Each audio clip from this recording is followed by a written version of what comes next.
Franchising. Franchising is based on a marketing concept which can be adopted by an organization as a strategy for business expansion. Where implemented, a franchisor licenses its know-how, procedures, intellectual property, use of its business model, brand, and rights to sell its branded products and services to a franchisee. In return, the franchisee pays certain fees and agrees to comply with certain obligations, typically set out in a franchise agreement.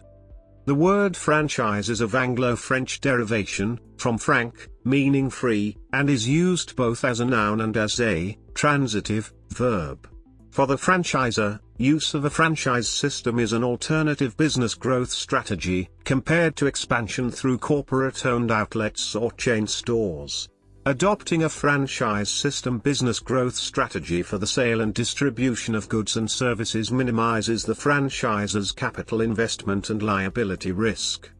Franchising is not an equal partnership, especially due to the legal advantages the franchisor has over the franchisee. But under specific circumstances like transparency, favorable legal conditions, financial means and proper market research, franchising can be a vehicle of success for both franchisor and franchisee. 36 countries have laws that explicitly regulate franchising, with the majority of all other countries having laws which have a direct or indirect effect on franchising. Franchising is also used as a foreign market entry mode. History. The boom in franchising did not take place until after World War II. Nevertheless, the rudiments of modern franchising date back to the Middle Ages when landowners made franchise-like agreements with tax collectors, who retained a percentage of the money they collected and turned the rest over. The practice ended around 1562 but spread to other endeavors. For example, in 17th century England, franchisees were granted the right to sponsor markets and fairs or operate ferries. There was little growth in franchising, though, until the mid-19th century, when it appeared in the United States for the first time. One of the first successful American franchising operations was started by an enterprising druggist named John S. Pemberton. In 1886, he concocted a beverage comprising sugar, molasses, spices, and cocaine. Pemberton licensed selected people to bottle and sell the drink, which was an early version of what is now known as Coca-Cola. His was one of the earliest, and most successful, franchising operations in the United States. The Singer Company implemented a franchising plan in the 1850s to distribute its sewing machines. The operation failed, though, because the company did not earn much money even though the machines sold well. The dealers, who had exclusive rights to their territories, absorbed most of the profits because of deep discounts. Some failed to push Singer products, so competitors were able to outsell the company.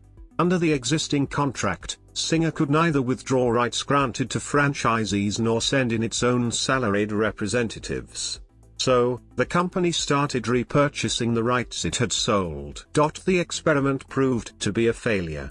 That may have been one of the first times a franchisor failed, but it was by no means the last. Even Colonel Sanders did not initially succeed in his Kentucky Fried Chicken franchising efforts. Still, the Singer venture did not put an end to franchising.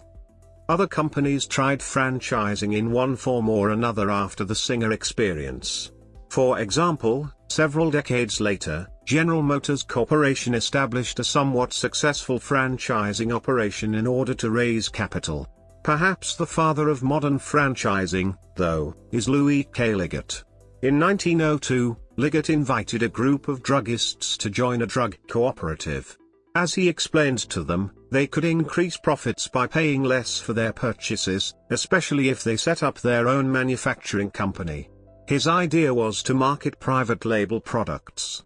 About 40 druggists pooled $4,000 of their own money and adopted the name Rexall. Sales soared, and Rexall became a franchisor. The chain's success set a pattern for other franchisors to follow. Although many business owners did affiliate with cooperative ventures of one type or another, there was little growth in franchising until the early 20th century, and in whatever form franchising existed, it looked nothing like what it is today. As the United States shifted from an agricultural to an industrial economy, manufacturers licensed individuals to sell automobiles, trucks, gasoline, beverages, and a variety of other products. The franchisees did little more than selling the products, though. The sharing of responsibility associated with contemporary franchising arrangement did not exist to a great extent. Consequently, franchising was not a growth industry in the United States. It was not until the 1960s and 1970s that people began to take a close look at the attractiveness of franchising. The concept intrigued people with entrepreneurial spirit. However, there were serious pitfalls for investors, which almost ended the practice before it became truly popular.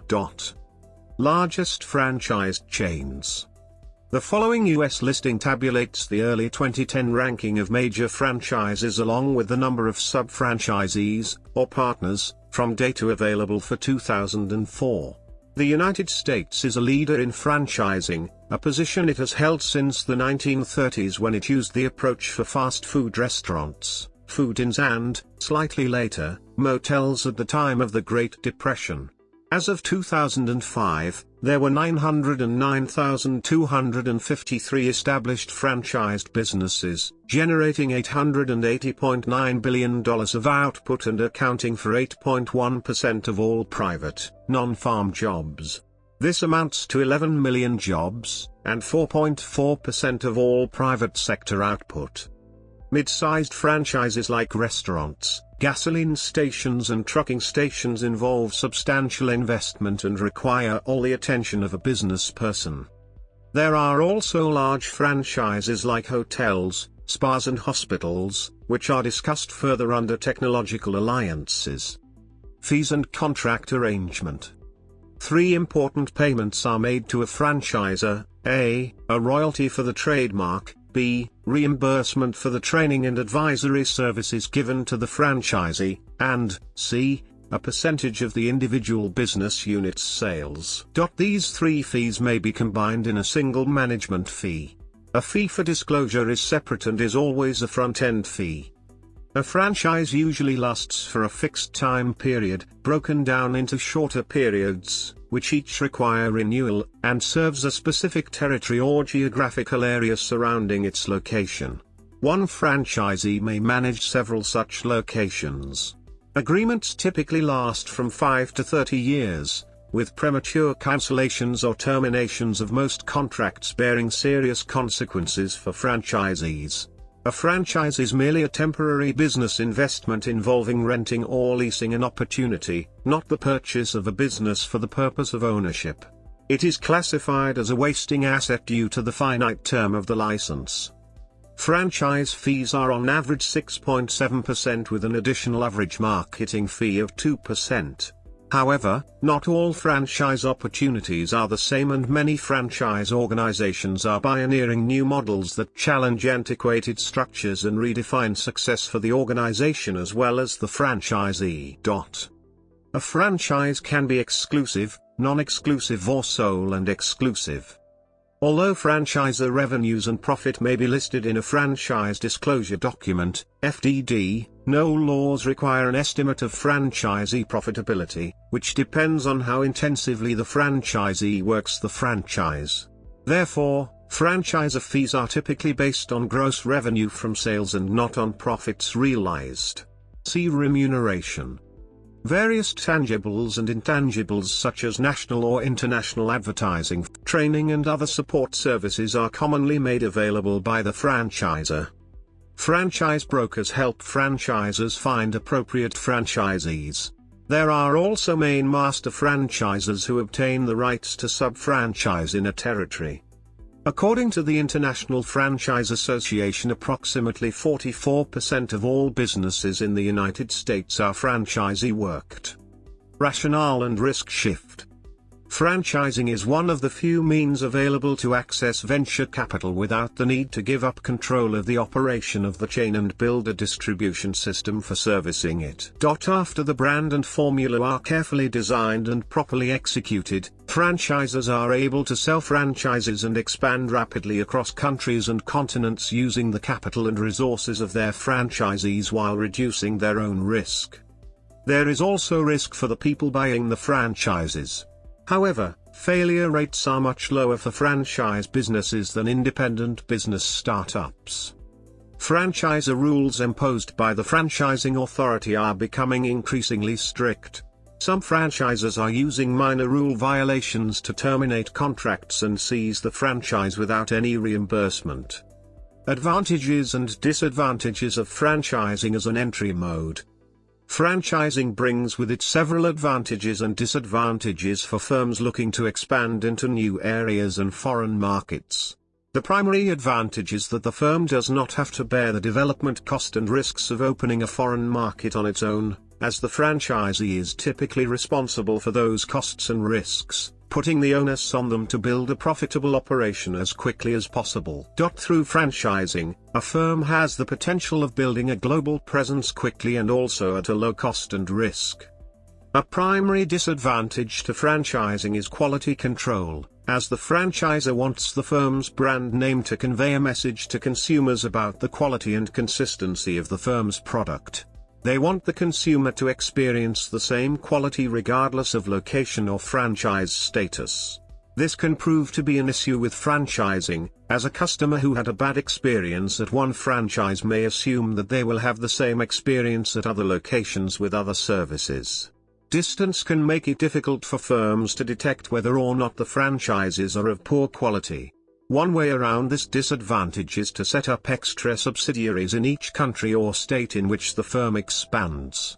This creates a smaller number of franchisees to oversee, which will reduce the quality control challenges. Obligations of the parties. Each party to a franchise has several interests to protect. The franchisor is involved in securing protection for the trademark, controlling the business concept and securing know-how. The franchisee is obligated to carry out the services for which the trademark has been made prominent or famous. There is a great deal of standardization required. The place of service has to bear the franchisor's signs, logos and trademark in a prominent place. The uniforms worn by the staff of the franchisee have to be of a particular design and color. The service has to be in accordance with the pattern followed by the franchisor in the successful franchise operations. Thus, franchisees are not in full control of the business, as they would be in retailing. A service can be successful if equipment and supplies are purchased at a fair price from the franchisor or sources recommended by the franchisor. A coffee brew, for example, can be readily identified by the trademark if its raw materials come from a particular supplier. If the franchisor requires purchase from her stores, it may come under antitrust legislation or equivalent laws of other countries. So too the purchase things like uniforms of personnel and signs, as well as the franchise sites, if they are owned or controlled by the franchisor. The franchisee must carefully negotiate the license and must develop a marketing or business plan with the franchisor. The fees must be fully disclosed and there should not be any hidden fees. The startup costs and working capital must be known before the license is granted. There must be assurance that additional licensees will not crowd the territory if the franchises worked according to plan. The franchisee must be seen as an independent merchant. It must be protected by the franchisor from any trademark infringement by third parties. A franchise attorney is required to assist the franchisee during negotiations.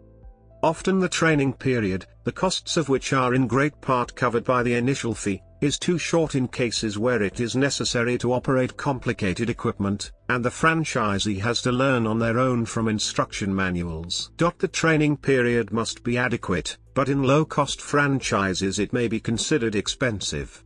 Many franchisors have set up corporate universities to train staff online. This is in addition to providing literature, sales documents and email access. Also, Franchise agreements carry no guarantees or warranties, and the franchisee has little or no recourse to legal intervention in the event of a dispute.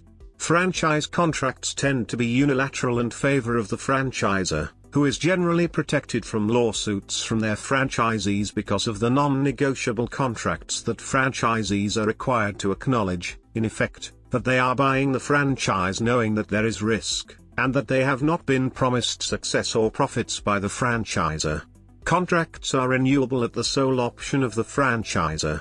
Most franchisors require franchisees to sign agreements that mandate where and under what law any dispute would be litigated.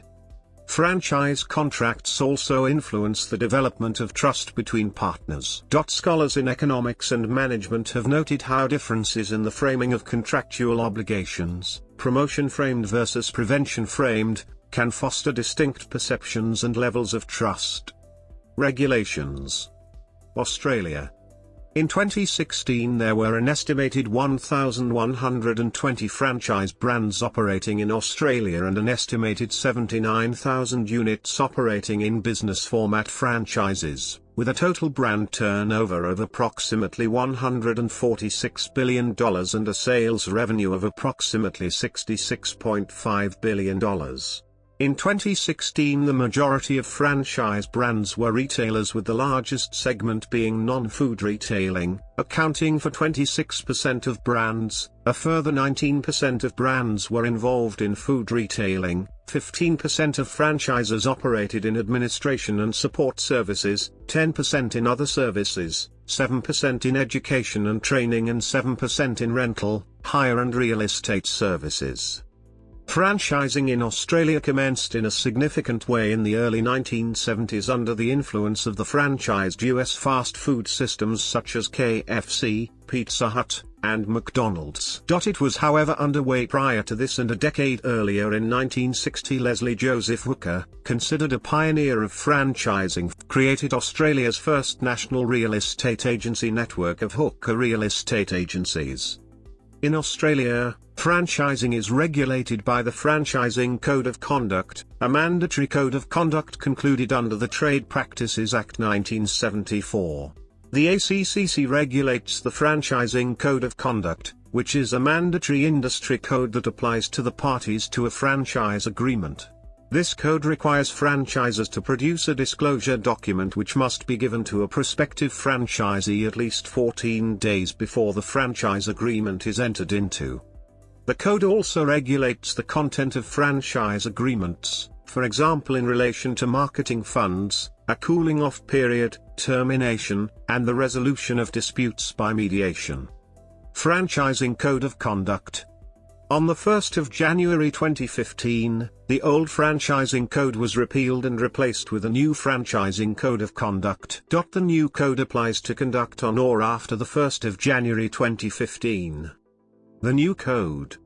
These are significant changes, and it is important that franchisors, franchisees and potential franchises understand their rights and responsibilities under the code. For further information about the changes to the code, please see the updated Franchisor Compliance Manual and the Franchisee Manual. The code explanatory materials are available from the ComLaw website, link is external. New Zealand. New Zealand is served by around 423 franchise systems operating 450 brands, giving it the highest proportion of franchises per capita in the world. Despite, or because of, the 2008-09 recession, the total number of franchised units increased by 5.3% from 2009 to 2010. There is no separate law covering franchises, so they are covered by normal commercial law. This functions very well in New Zealand and includes law as it applies to contracts, restrictive trade practices, intellectual property, and the law of misleading or deceptive conduct. The Franchise Association of New Zealand introduced a self-regulatory code of practice for its members in 1996. This contains many provisions similar to those of the Australian Franchising Code of Practice legislation, although only around a third of all franchises are members of the association and therefore bound by the code. A case of fraud in 2007 perpetrated by a former master franchisee of the country's largest franchise system led to a review of the need for franchise law by the Ministry of Economic Development. The New Zealand government decided there was no case for franchise-specific legislation at that time. This decision was criticised by the opposition, which had initiated the review when in power, and the review process was questioned by a leading academic. The Franchise Association originally supported the positive regulation of the franchise sector, but its eventual submission to the review was in favour of the status quo of self-regulation. Brazil. By the end of 2012, about 2,031 franchise brands were operating in Brazil, with approximately 93,000 locations, making it one of the largest countries in the world in terms of number of units. Around 11% of this total were foreign-based franchisers.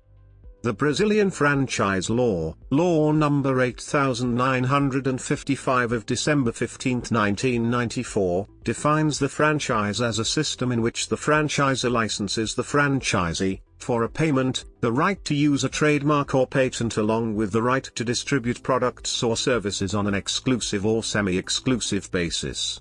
The provision of a franchise offer circular, or disclosure document, is mandatory before execution of agreement and is valid for all of the Brazilian territory. Failure to disclose voids the agreement, which leads to refunds and serious payments for damages. The franchise law does not distinguish between Brazilian and foreign franchisers. The National Institute of Industrial Property, INPI, is the registering authority. Indispensable documents are a statement of delivery, of disclosure documentation, and a certification of recording, INPI. The latter is necessary for payments. All sums may not be convertible into foreign currency. Certification may also mean compliance with Brazil's antitrust legislation. Parties to international franchising may decide to adopt the English language for the document, as long as the Brazilian party knows English fluently and expressly acknowledges that fact, to avoid translation. The registration accomplishes three things. Canada. In Canada, recent legislation has mandated better disclosure and fair treatment of franchisees. The regulations also ensure their right to form associations and launch collective action, even if they signed contracts prohibiting such moves. Franchising in Canada involves 1,300 brands, 80,000 franchise units accounting for about 20% of all consumer spending. China. China has the most franchises in the world, but the scale of their operations is relatively small. Each system in China has an average of 43 outlets, compared to more than 540 in the United States. Together, there are 2,600 brands in some 200,000 retail markets. KFC was the most significant foreign entry in 1987 and is widespread. Many franchises are in fact joint ventures, as at their forming the franchise law was not explicit. For example, McDonald's is a joint venture. Pizza Hut, TGIF, Walmart, Starbucks followed a little later. But total franchising is only 3% of retail trade, which seeks foreign franchise growth. The year 2005 saw the birth of an updated franchise law, Measures for the Administration of Commercial Franchise. Previous legislation, 1997, made no specific inclusion of foreign investors. Today the franchise law is much clearer by virtue of the 2007 law, a revision of the 2005 law. The laws are applicable if there are transactions involving a trademark combined with payments with many obligations on the franchisor. The law comprises 42 articles and 8 chapters.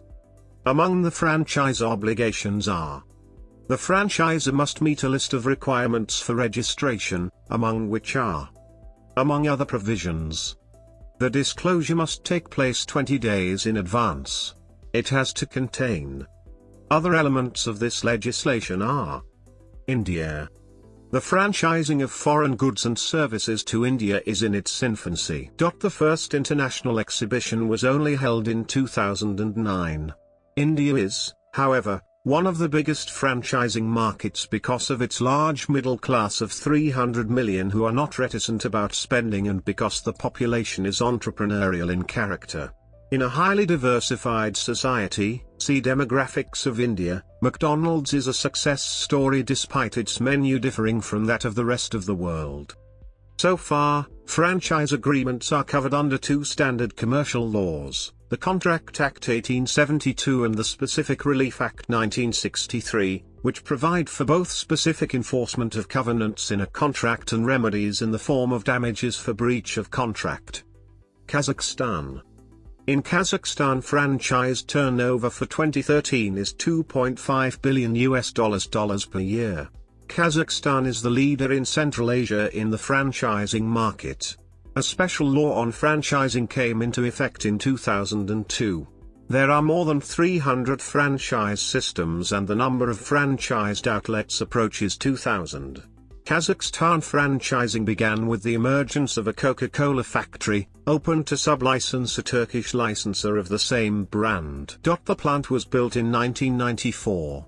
Other brands that are also present in Kazakhstan through the franchise system include Pepsi, Hilton, Marriott, Intercontinental, and Pizza Hut. Europe. Franchising has grown rapidly in Europe in recent years, but the industry is largely unregulated. The European Union has not adopted a uniform franchise law. Only 6 of the 28 member states have a pre-contract disclosure law. They are France, 1989, Spain, 1996, Romania, 1997, Italy, 2004, Sweden, 2004, and Belgium, 2005. Estonia and Lithuania have franchise laws that impose mandatory terms on franchise agreements. In Spain there is also mandatory registration on a public registry. Although they have no franchise-specific laws, Germany and those countries with a legal system based upon that of Germany, such as Austria, Greece, and Portugal, probably impose the greatest regulatory burden on franchisors due to their tendency to treat franchisees as quasi-consumers in certain circumstances and the willingness of the judiciary to use the concept of good faith to make pro-franchisee decisions. In the UK, the recent Papa John case shows that there is also a need for pre-contractual disclosure, and the Yamseng case shows that there is a duty of good faith in franchise relationships. The European Franchising Federation's Code of Ethics has been adopted by 17 national franchise associations. However, this has no legal force and enforcement by the national associations is neither uniform nor rigorous. Commentators like Dr. Mark Abel, in his book The Law and Regulation of Franchising in the EU, published in 2013 by Edward Elgar ISBN 978178195-2207, consider this lack of uniformity to be one of the greatest barriers to the franchising realizing its potential in the EU. When adopting a European strategy, it is important that a franchisor takes expert legal advice. Most often one of the principal tasks in Europe is to find retail space, which is not so significant a factor in the USA.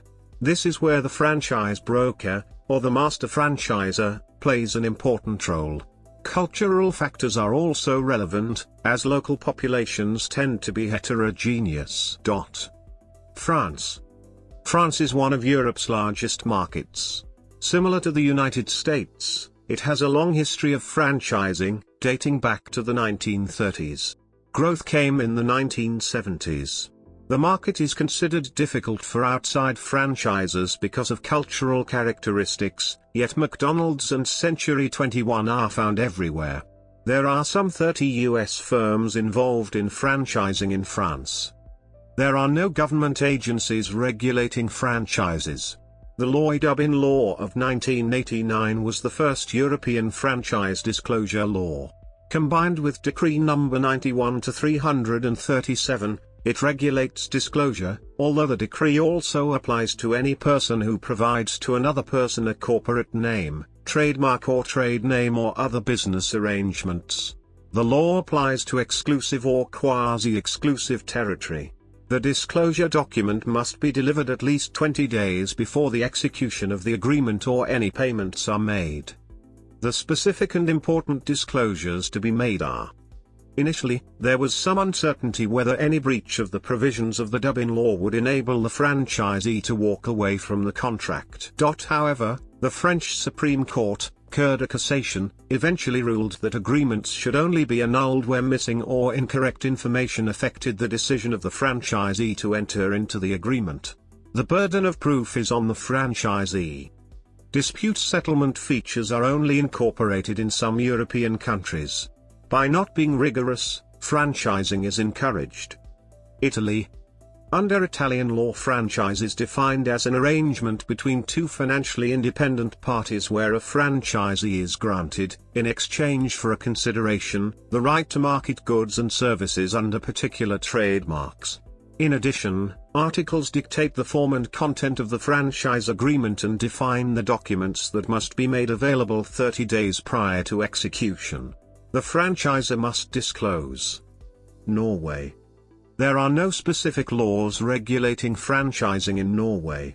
However, the Norwegian Competition Act Section 10 prohibits cooperation which may prevent, limit or diminish the competition. This may also apply to vertical cooperation such as franchising. Russia.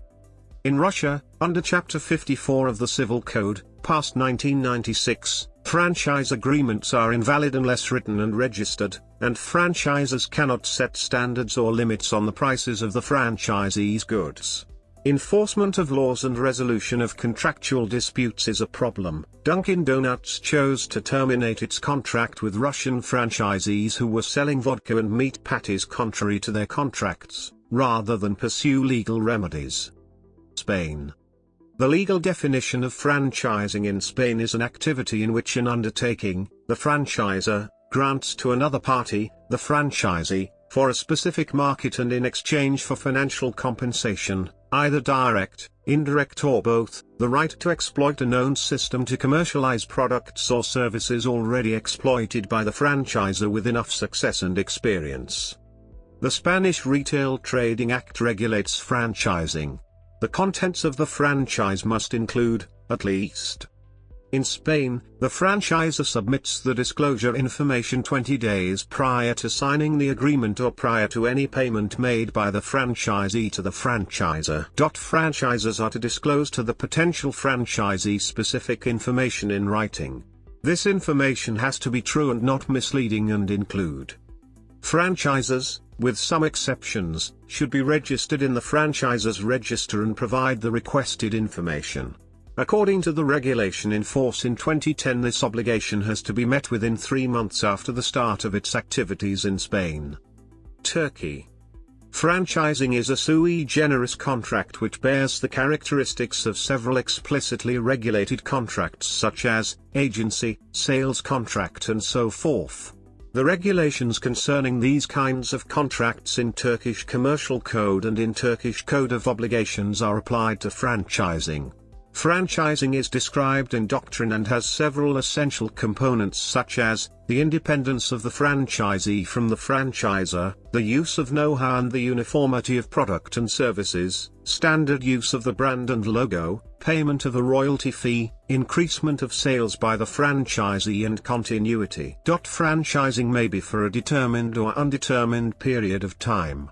The undetermined one can only be annulled either by a notice before a reasonable amount of time or by a just cause. The franchising agreement with a determined time period ends within the end of the time period if not specified otherwise in the agreement. However, termination based on just cause is also foreseen for franchising agreement with a determined time period. United Kingdom. In the United Kingdom there are no franchise-specific laws. Franchises are subject to the same laws that govern other businesses. There is some self-regulation through the British Franchise Association, BFA, Quality Franchise Association, QFA, and the Approved Franchise Association, AFA. There are a number of franchise businesses which are not members of the BFA and many which do not meet the BFA membership criteria. Part of the BFA's role in self-regulation is to work with franchisors through the application process and recommend changes which will lead to the franchise business meeting BFA standards. A number of businesses that refer to themselves as franchises do not conform to the BFA Code of Ethics are therefore excluded from membership. On the 22nd of May 2007, hearings were held in the UK Parliament concerning citizen-initiated petitions for special regulation of franchising by the Government of the UK due to losses incurred by citizens who had invested in franchises. The Minister of Industry, Margaret Hodge, conducted hearings but saw no need for any government regulation of franchising, with the advice that government regulation of franchising might lull the public into a false sense of security. Mr. Mark Prisk MP suggested that the costs of such regulation to the franchisee and franchisor could be prohibitive and would in any case provide a system which mirrored the work already being completed by the BFA. The Minister of Industry indicated that if due diligence were performed by the investors and the banks, the current laws governing business contracts in the UK offered sufficient protection for the public and the banks. The debate also made reference to the self-regulatory function performed by the BFA, recognizing that the association punched above its weight. United States. Isaac Singer, who made improvements to an existing model of a sewing machine in the 1850s, began one of the first franchising efforts in the United States, followed later by Coca-Cola, Western Union, and by agreements between automobile manufacturers and dealers. Modern franchising came to prominence with the rise of franchise-based food service establishments. In 1932, Howard Deering Johnson established the first modern restaurant franchise based on his successful Quincy, Massachusetts Howard Johnson's restaurant, founded in the late 1920s. The idea was to let independent operators use the same name, food, supplies, logo and even building design in exchange for a fee. The growth in franchising accelerated in the 1930s when such chains as Howard Johnson's started to franchise motels. The 1950s saw a boom in franchise chains in conjunction with the development of the U.S. interstate highway system and the growing popularity of fast food. The Federal Trade Commission has oversight of franchising via the FTC franchise rule.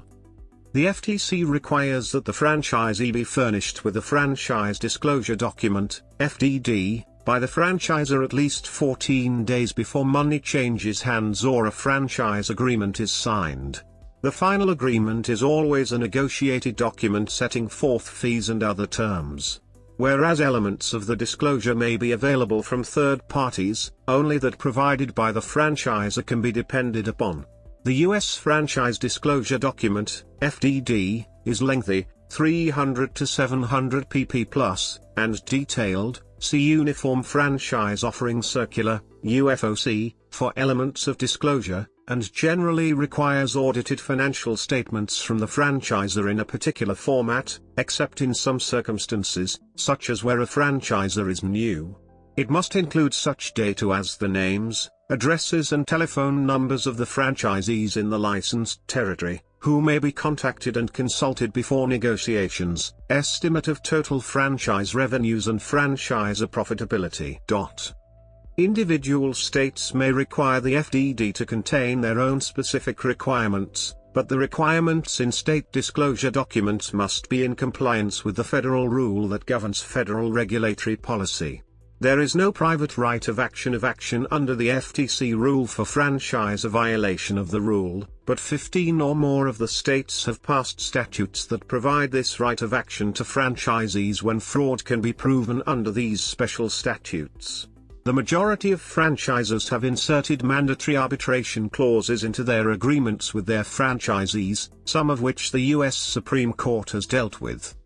In response to the implementation of California Assembly Bill 5, 2019, which limits the use of classifying workers as independent contractors rather than employees in California, the United States Court of Appeals for the Ninth Circuit reinstated its decision in Vasquez v. JANPRA, which impacts California franchise law and California independent contractor law by making it unclear that if a franchisor licenses its trademark to a franchisee, whether the franchisor incurs the liabilities of an employer for a franchisee's employees. There is no federal registry of franchises or any federal filing requirements for information. States are the primary collectors of data on franchising companies and enforce laws and regulations regarding their presence and their spread in their jurisdictions. Where the franchisor has many partners, the agreement may take the shape of a business format franchise, an agreement that is identical for all franchisees. Social franchises. In recent years, the idea of franchising has been picked up by the social enterprise sector, which hopes to simplify and expedite the process of setting up new businesses. A number of business ideas, such as soap making, whole food retailing, aquarium maintenance, and hotel operation have been identified as suitable for adoption by social firms employing disabled and disadvantaged people. The most successful examples are probably the Kringwinkel second-hand shops employing 5,000 people in Flanders, franchised by Commercy, the Cap Markets, a steadily growing chain of 100 neighborhood supermarkets in Germany. And the Hotel Tritone in Trieste, which inspired the Lamat social franchise, now active in Italy and Sweden. Social franchising also refers to a technique used by governments and aid donors to provide essential clinical health services in the developing world.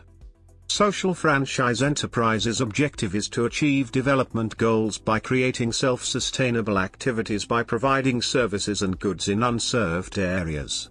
They use the franchise model characteristics to deliver capacity building, access to market and access to credit/finance.